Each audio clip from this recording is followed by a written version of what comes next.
Today is June 27th, 2018. My name is Edna Sussman. I'm a reference librarian here at the Half Hollow Hills Community Library.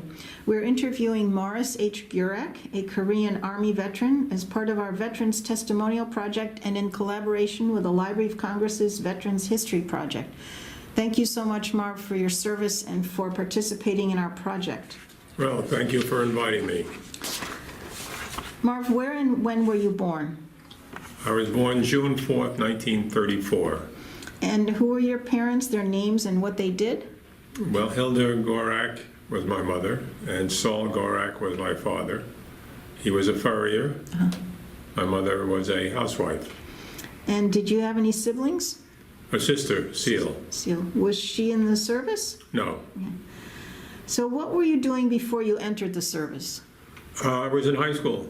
As soon as I graduated high school, I either had the option of either entering college or it was a draft at the time, and I just decided that actually I pushed my number up to go into the service. Why?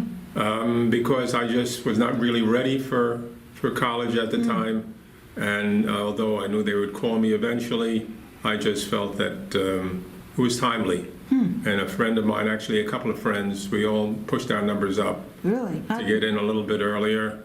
Don't ask me why. If I would have thought about it really carefully, I would have said that probably was one of the dumbest decisions I made. How do you push your number up?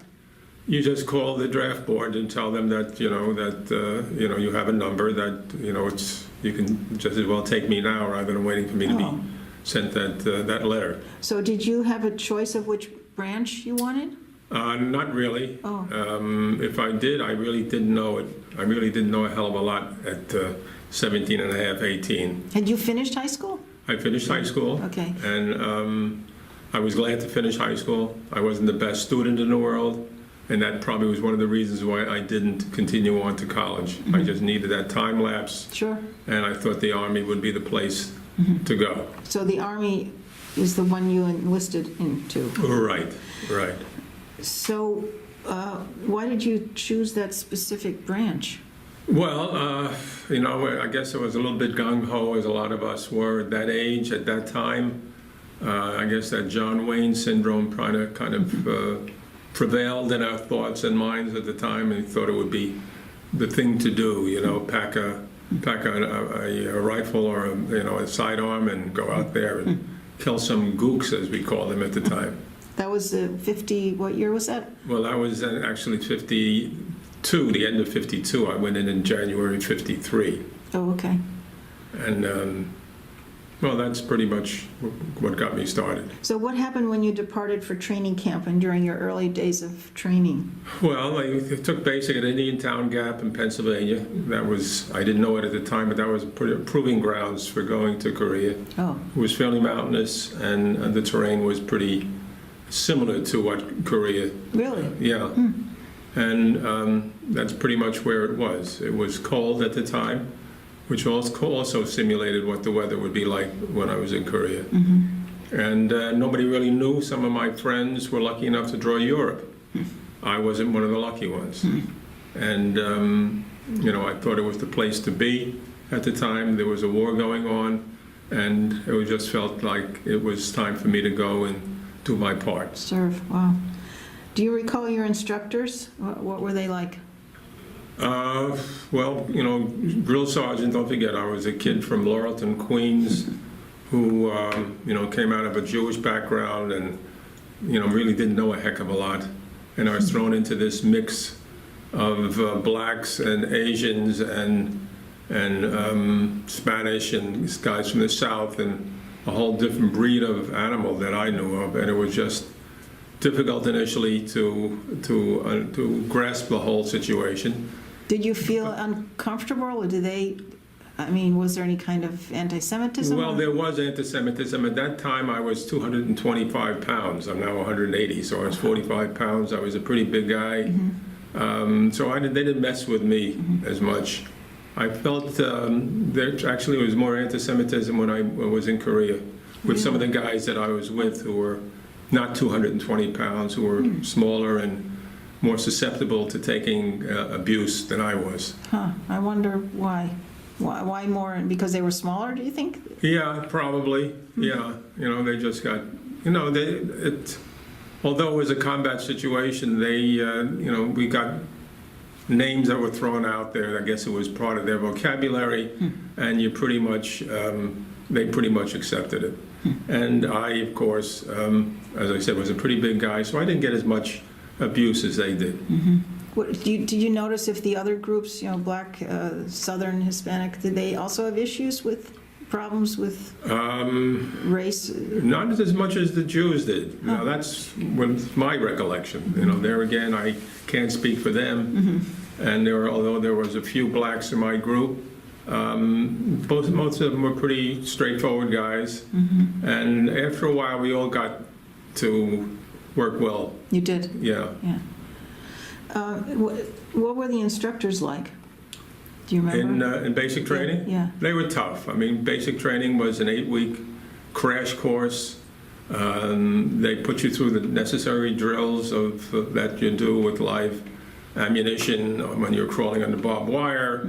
These were the normal drills that everybody went through. So you had to learn, no matter what you were going to do eventually, you had to learn how to shoot. Right, that was the idea. That obviously they had a pretty good idea where we were going, and they wanted to make sure that we were at least decent fighting machines by the time we got out of basic and shipped out.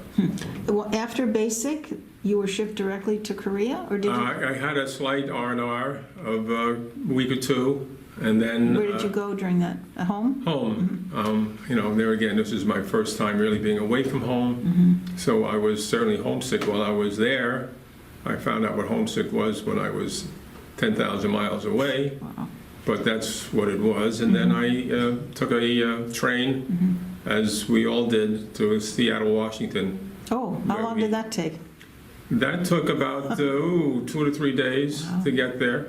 And we stayed there for about a week or two until it was timely to board a troop ship. And then it was 14 to 15 days with guys packed on a troop ship. How many do you think? Oh, there was, on our ship, there had to be a few thousand guys on it. And, we were sleeping in these hammocks. And they were just lined up in a row and, wherever they billeted us. And that's pretty much, the way it was. So I got seasick as well as a lot of other guys. And, they kept us down below in many respects a lot of the time, but we could get up on deck, especially if you got seasick. What did you do on ship? I mean, were there chores and No, we just training? played cards. We just hung out. There was just really not much to do for that time that we were there. We were in pretty close quarters, so there was really not any training exercises, I guess they felt that they could give us. And we just played cards and hung out and wrote letters and that kind of thing. So it was a pretty boring time until we landed in Busan, which was where we touched down. That's in Korea. Right. 2 weeks on a ship almost. That's a long time. Yeah, it was a long time. How was the food? Oh, from what I remember, don't forget this is 60 some odd years ago. So it was, it was GI food. It was, really nothing to write home about, that's for sure. Yeah. Now, after basic then, you didn't receive any specialized training, or did they ask you? No, after basic, which was basically infantry training, that's what they groomed you for. Obviously they had a pretty good idea where they were sending you and what they wanted you to do. And I was obviously groomed for an infantry outfit. So I didn't go into anything else, artillery or anything else. That was strictly infantry. Were you nervous going over? I mean, you knew. Yeah, of course. As I said, this is the first time. Firstly, I was away from home for that length of time, and secondly, I really didn't know what to expect. Yeah. Especially when you hoard it together with a whole group of guys that you never met before in different parts of the country. Wow. It was tough, the crossing. You knew where you were going once you got on the ship. Once we got to Seattle, we knew where we were going. So okay. that was pretty clear cut. So, how was it adapting to military life and the, physical regimen and the food and social life, all that? Well, I adapted pretty easily. I mean, it was, I was assigned to a infantry unit up on, it was up on a 38th parallel at the line, which was White Horse Mountain. And at that time, they had ditches, or actually, what should I say? Not bunkers. Trenches rather, that were just carved in the mountains. And I guess the Koreans used them, or the Chinese used them when they took the White Horse, and then we would take those positions back. And at that point, let's don't forget, this is 6 months before the war ended. Oh, I see. So the situation was, unfortunately, I felt somewhat lucky, because if I was there a year earlier, a lot of these positions were overrun, and a lot of the guys were pushed back or killed. And when I got there, not that I knew that the war was coming to I was an going to end, ask you, you didn't have any idea it was going to end but then. the circumstances was just basically a holding action. We had the terrain. It was on the reverse side of a mountain overlooking this valley, which is the best place to be. Conditions were where you would be firing at possibly 300 or 400 yards away at anything that moved. And basically they held conditions that way unless you went on patrol, which is what we did at night. And that's what went on for the next number of months. It was just basically a holding action, hold the position. And I was in as I said, an infantry unit. And Did you have tents, or where did you sleep? we basically slept in the trenches. I mean, you didn't want to go above the trenches. The trenches were about, I would say 6 or 7 feet deep. You kidding? Really? They had bunkers on either side where you had the machine guns positioned on either side, 30 caliber machine guns. And we were in positions along those trenches, and we would be firing down into this ravine at anything that moved. And they would be firing up at us at anything that moved. And this went on for the period of time that I was there. How long was that? Well, I was there until actually August, right after the war ended. The war ended in July. You got there January, you said? I got there 2 months, after 8 weeks. Now I got there in March. March of 53. March of 53. And it was still winter, so it was still pretty cold. And so I stayed there until August, and then we moved out of position, and another group came in and took over those positions, and then we moved back. And when we moved back, then they started sending some of the divisions that had been there for a longer period of time home, and those troops that had just gotten there, me being one of them, were transferred into another division. So I went from the 3rd division into the 2nd division. That was an engineer combat battalion. So how was the job different?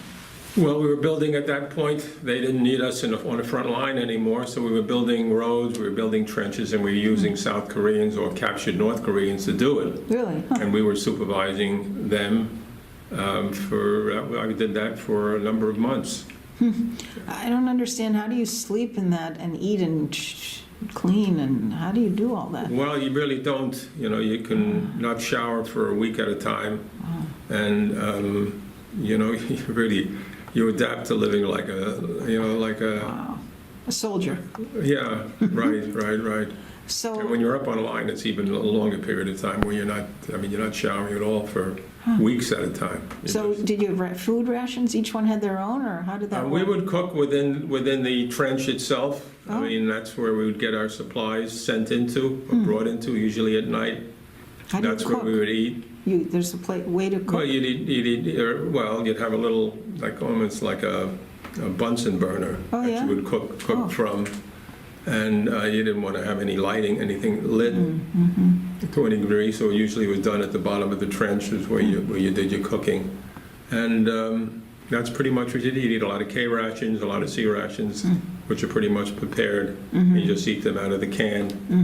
And, that went on for, as I said, until August, until I left. Wow. How was it? I mean, you saw a lot of combat. There was... Well, as I said, I consider myself lucky because... It was kind of winding down, or? It was winding down because there were really no assaults at that time. Our job was to hold position and make sure that it wasn't taken. And I guess from the other side, they really didn't make the kind of advances that they've done in prior years. Don't forget, there was a time where the 1st Cavalry was overrun and pushed all the way back to Busan, which is at the way tip of South Korea. and lost thousands of men with that. American That's when soldiers? That's when the Chinese joined the North Koreans, and they assaulted, and that's when MacArthur made the end run and came in through Incheon and pushed the North Koreans back and the Chinese back across the Yalu River. But that was in 52. Okay. And as I said, thank goodness I wasn't there at that time. So although, I mean, there was a lot of firing going on, There was. when I was there, it was nothing like what was going on that prior year. So I consider myself at this time Yeah. lucky.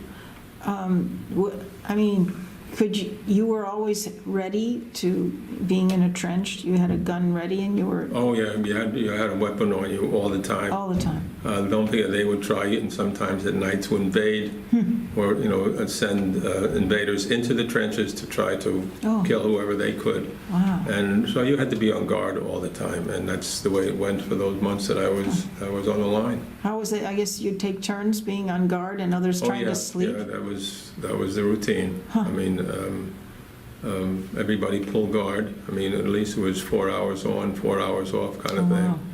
And that went on pretty consistently. Did you have guards on the perimeter? I mean, so that they would try to filter what's coming across into your Well, area? that's what the bunkers were. The bunkers were Oh. was fully enclosed with sandbags around them on either side, and they had 30 caliber machine guns in there, and they had viewing points with telescopes sticking out of the top so they could see at all times what was going on around them, and that was the viewing area. And there were some viewing spots, and this was over an area of approximately 300 yards.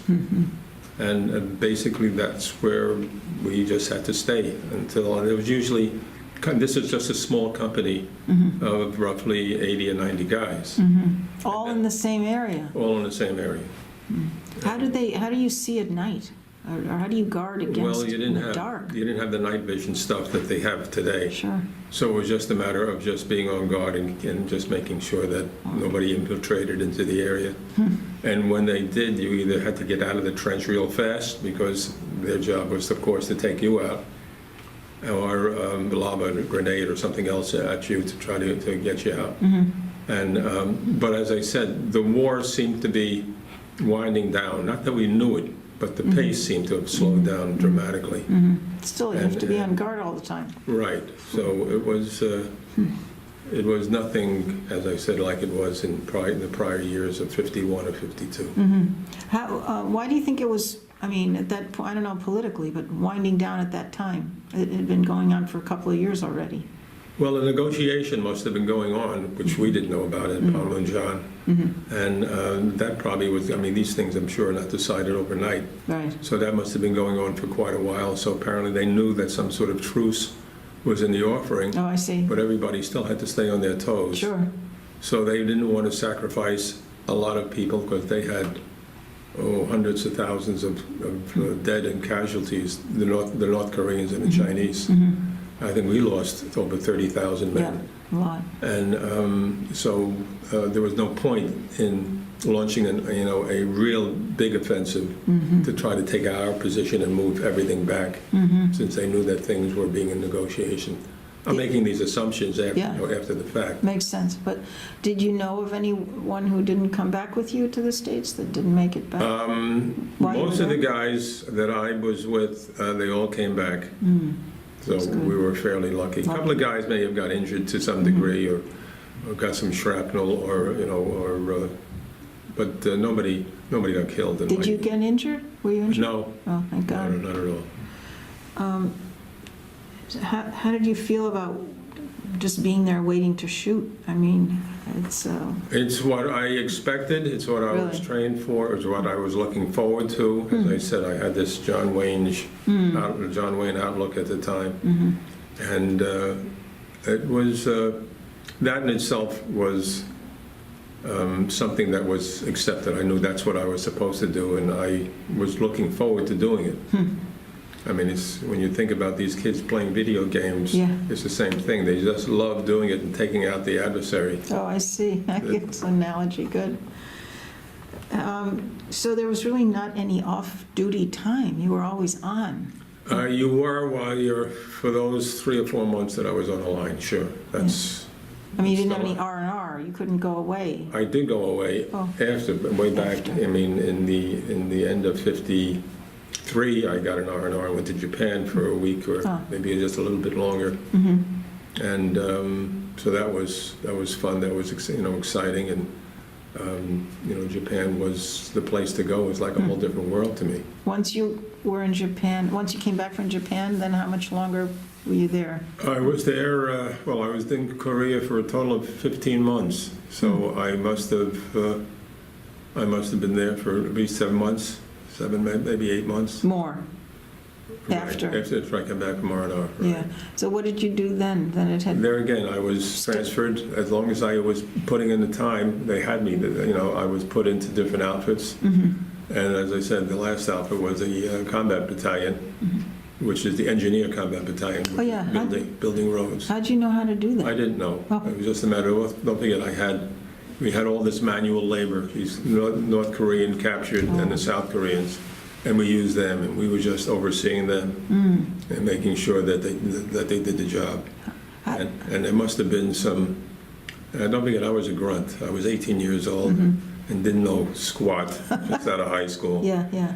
And so I was just given an order and just, if they said guard them or follow them on a truck or stay with them on a Jeep. In fact, one of the pictures that I'll bring you was me in a Jeep, in Korea. And then, so that's basically what I did. If you have North Koreans, I mean, they're guarded, obviously, but they're not chained or anything. No, they're not. And they're not, they were only interested in getting fed and being housed and being taken care of. Don't forget, they were living I thought I had bad conditions on the line. They were in worse conditions. Really? Yeah, I mean. How did you know that? Or how did you see that? Well, because, I don't know, I don't think the Chinese fed them. I don't know, I'm talking about the captured North Koreans. Oh, I see. The captured ones, yeah. Yeah, and they were just happy to eat and to have work and to be alive. So they wouldn't have tried to do anything dangerous to you? No. Huh. That wasn't. They knew that it was the end of the war. They were happy that the war had ended. Really? And they were just as happy just to be alive and to have 3 meals a day or whatever it was. And how did you communicate? the South Koreans learned. Don't forget, these were rock soldiers. I forget what the ROK stood for, but that was the Rock Army, the South Republic Korean Army. of Korea. No, I don't know. Right. Yeah, Republic of Yes. Korea, simple enough. And so they had learned the slang, they had learned the English language, they can communicate, The South. the South Koreans, Yeah. and they would communicate with the North Korean Oh, I see. captured. And so it was fairly easy to get the job done. Oh, that's good. Huh. What kinds of friendships did you form while serving, and camaraderie, and with whom?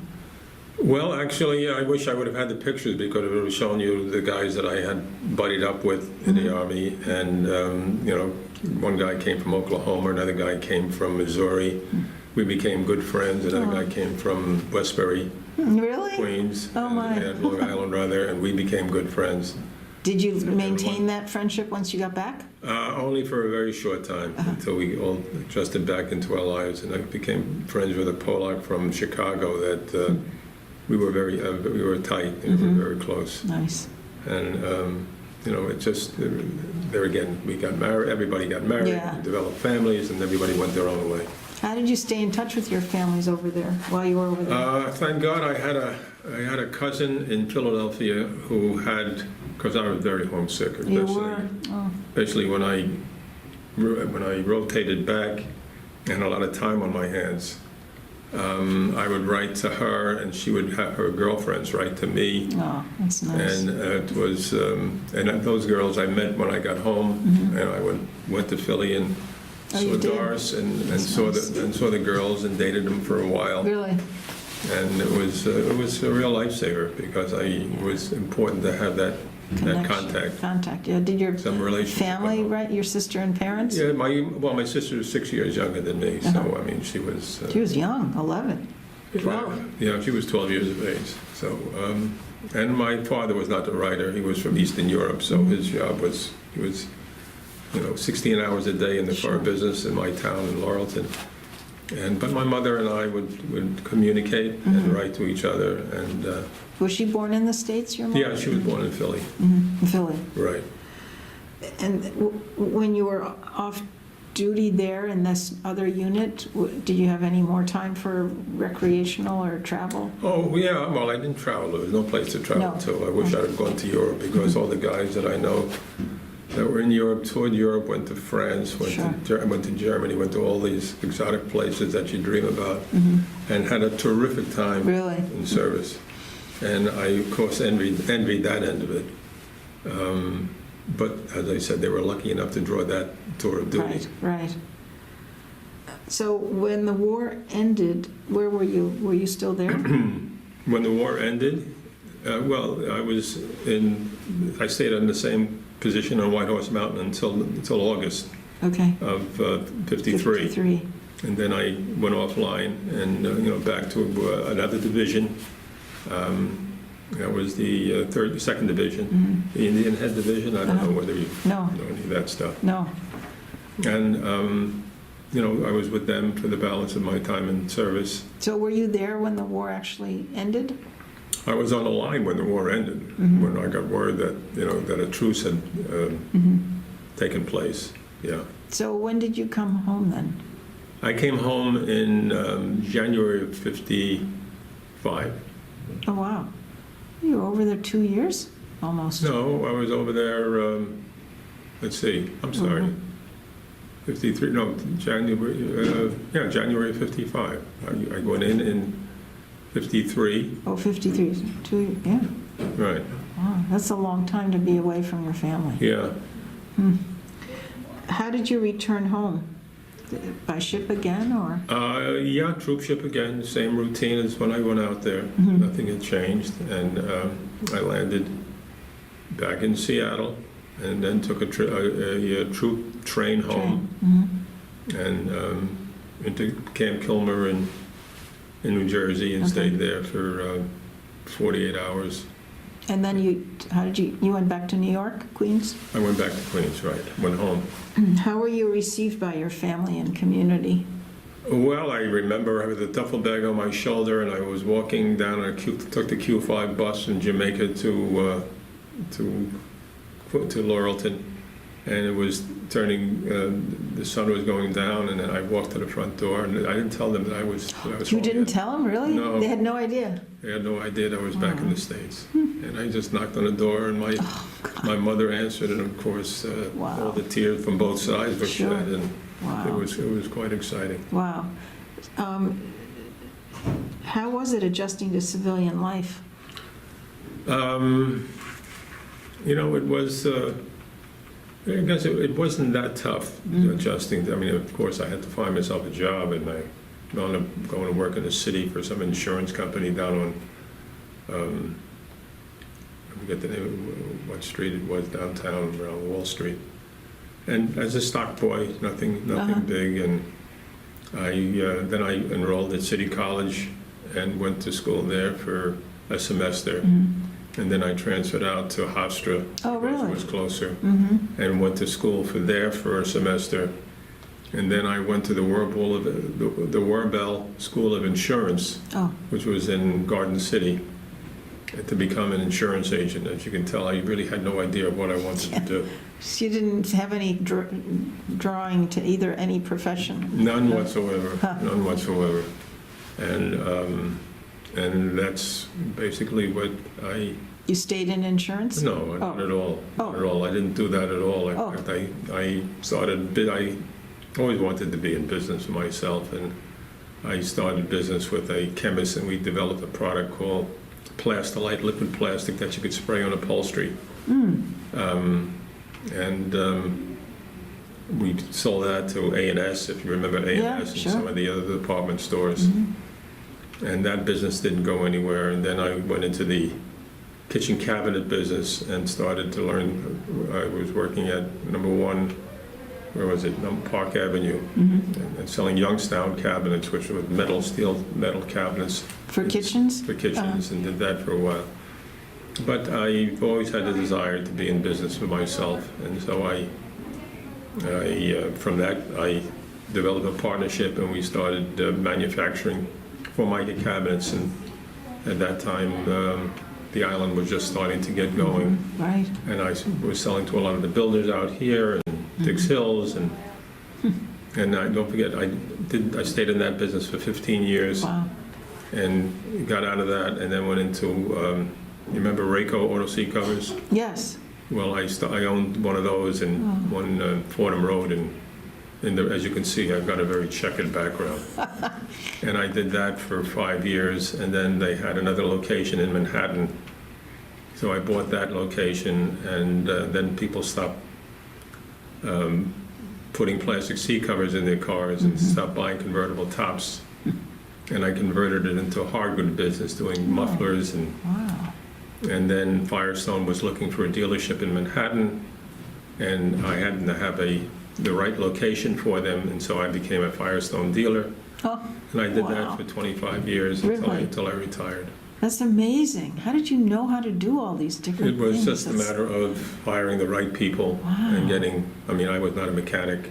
And you didn't go to college for chemistry or engineering or No, anything? none of that stuff. And I Amazing. just wanted to be my own boss and be in business. Self-made. And I had my failures. Really? And, but that's, as it worked out, the Firestone business was very successful, and it kept me going for Wow. 25 years. Self-made. I mean, yeah, that's amazing. Well, I'm sure a lot of guys, these were good times when you really think back. You could create I couldn't- your I own couldn't- business. I couldn't do that today. No. To step into that business, I'd need hundreds of thousands of dollars Right. in inventory, which I had no problem getting Firestone since they wanted the location, and I was in Manhattan where they needed. Mm-hmm. Since a lot of the cars, the lease cars had Firestone tires on them, they needed a Firestone dealership to be able to support those tires. And so I was in the right place at the right time. So a little luck had Very something to do lucky. with I mean, but creative, I must say. it. Very Yeah, well, creative. So, are you a member of any veterans organizations? no, No. never was. How do you think your wartime experiences affected your life? That's a good question. It made me, certainly made me broader thinking in how life can turn in so many different ways. And it was tough. Those were very tough 2 years. Sure. And but there again, you do these things at 18. I look back at now I'm 84. So I look never back would at have thought. 60 Wow. some odd years ago, and I said, "Gee, that was me." I mean, Yeah. I look at those pictures that I'll show you, and I was a big, strapping, brawny guy at 220 pounds. I mean, Wow. it was built like a, and I'm just not the same person I was then. That's So amazing. that's why they use 18-year-olds for. Yeah, I think so. So what do you think are some life lessons you've learned from military service? Well, perseverance, and you have a job to do, you stick it out, you try to survive it, and if you do, you're lucky, and you just go on from there and do the best you can in whatever endeavor you're in. Do you think you all supported each other pretty well? I mean, it's a pretty harrowing experience to live that I mean, way. the buddy system is Yeah. so important, because you're depending upon these guys, they're depending upon you, and you're always watching out for one another. Especially when I was up on the line, it was every day. It was concerning. As I said, it was nothing like the year prior, when I can't imagine what it must have been like with mortars bombarding you and Yeah. artillery hitting your positions. We didn't have any of that stuff. All our stuff was small arms firing. Hard to sleep, though? I mean, it's loud. It's loud, no? Yeah, well, I've got punctured eardrum, and You I've do? got that kind of thing. From that, you think? Oh, I'm sure, and tinnitus and all the stuff that goes from all that noise that's rattling around in your head. But that's nothing. I don't want to make light of the conditions, but I just know what some of these guys went through, Yeah. and mine was considered as a piece of cake compared to what they went through. Yeah, you were just lucky, but you were I was still lucky. there. Yeah, well, just being there, I guess, is not lucky, but to Right. survive it and come out and know that you don't have all the PTSD and all the other stuff that some of these guys have gone through because the conditions you had to be there. I mean, Korea today is like a metropolis. Oh, I've Then it heard. was Seoul was nothing but ramshackle huts. And I was in a place called Wijambu, which was one of the small little towns that were near there. It was just, a half a dozen shacks. And the people couldn't do enough. They would they were just peddling just to try to get something to eat. Wow. I mean, it was just very, very difficult for the South Koreans that were living at that time. How do you think your military service impacted your feelings about war and the military in general? Well, I can certainly respect it. I don't think that a lot of the wars that were created, even the Korean War, probably was as necessary as it turned out to be when you think of 33,000 guys dying for what? I mean, now we're trading. I own a Hyundai, which is a Japanese-made car. Yeah, What was gained? I mean, for that matter. yeah. And no, when I look at the Korean War and the Vietnam War and all the wars that were taking place, we just sacrificed an awful lot of guys for what? Yeah, true. What message would you like to leave for future generations who might view this interview? Well, I guess it's good to have it documented. I'm sure that there's all kinds of stories out there that can be told. Mine is just one, and I appreciate the fact that you're. No, I resisted it because I'm not one for getting involved in these organizations. I haven't even participated in Art and Oskin's group because I'm not that kind of a. It doesn't. It's 60 some odd years ago. It happened. Right. It was just part of my life at the time. To wave a flag now doesn't really induce me to do that. So. Well, we're very grateful that you're willing and to share it. Well, that was And- because of your persistence, and I appreciate that. Well, it's been an honor, really. Well, it's great that you do it. Anything we haven't discussed that you'd like to share? No, I think we pretty much covered it all. That's pretty much my history there, and I'm. Thank you. Thank you so much, Marv. We really appreciate it. And thank for you, your Edna, service. for having me and giving me an opportunity to tell you my story. My honor. Thank you.